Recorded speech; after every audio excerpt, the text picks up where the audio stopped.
नमस्कार, मैं रंजीत चौहान। आप देख रहे हैं यूपी 24 नेटवर्क। जब से भारत और डोनाल्ड ट्रंप के बीच में डील हुई है, तब से हमारा देश का पुराना दोस्त, जिसे हम रूस कहते हैं, वो अब हमसे दूर हो गया है, हमसे बिछड़ गया है, हमसे दूरी बना रहा है। आखिर इसकी वजह क्या है? आज रूस के कई जहाज, ये यूं कहें दर्जनों जहाज समुद्र में तैर रहे हैं, उन्हें कोई खरीदार नहीं मिल रहा है। आखिर क्यों रूस हमसे दूर जा रहा है? क्यों रूस के जहाज समुद्र में तैर रहे हैं? आज हम विस्तृत जानकारी आपको देंगे। आपसे अनुरोध करते हैं, चैनल पर नए हैं, हमारे चैनल सब्सक्राइब कर लीजिए। भारत द्वारा रूसी तेल आयात कम करने और चीन के इनकार के बाद हिंद महासागर में 12 टैंकर भटक रहे हैं। इनमें 1.2 करोड़ बैरल कच्चा तेल लदा हुआ है, जिसकी बिक्री मुश्किल हो गई है।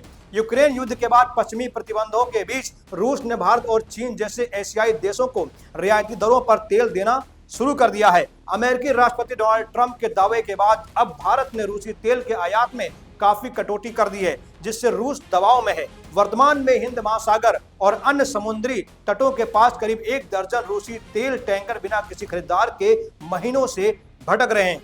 कच्चे तेल की आर्थिक आपूर्ति और खरीदारों की कमी के कारण रूस के लिए अब अपने इस अतिरिक्त तेल को खपाना एक बड़ी चुनौती बन गया है।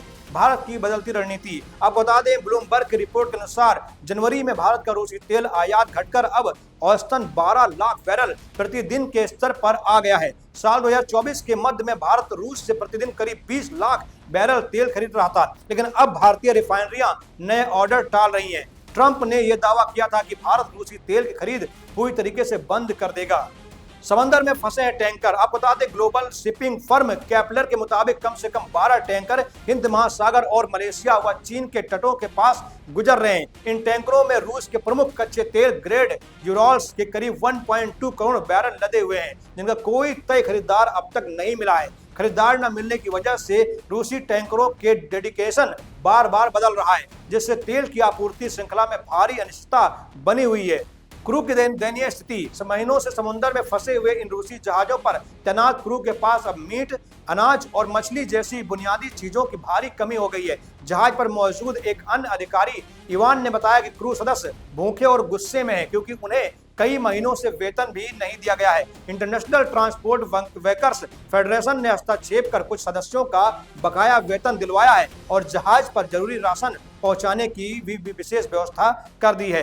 वैश्विक बाजार का दबाव। ग्लोबल मार्केट में तेल की प्रचुर आपूर्ति के कारण रूस के लिए भारत के विकल्पों के रूप में नए खरीदार ढूंढना अब और भी ज्यादा मुश्किल हो गया है। यूराल्स कच्चे तेल से भरे कई अन्य टैंकर भी अटलांटिक और लाल सागर से एशिया की ओर बढ़ रहे हैं, लेकिन उसकी मंजिल अब तक तय नहीं है। इंडोनेशिया जैसे देश भी कभी कभार रूसी तेल खरीदते हैं, लेकिन वे भी हल्के तेल ग्रेड को भी अधिक पसंद करते हैं, जिससे रूस का संकट बढ़ गया है। दोस्तों, आपने देखा कि रूस का संकट बढ़ गया है। रूस अब हमसे दूर जा रहा है। डोनाल्ड ट्रंप की वजह से, अमेरिका की वजह से अब रूस हमसे दूर जा रहा है। हमारा सबसे पुराना मित्र आज हमसे दूर जा रहा है। इसकी वजह डोनाल्ड ट्रंप, नरेंद्र मोदी की दोस्ती है। दोस्तों, ऐसी तमाम बड़ी खबरें देखने के लिए हमारे साथ जुड़े रहिए। जय हिंद, जय भारत।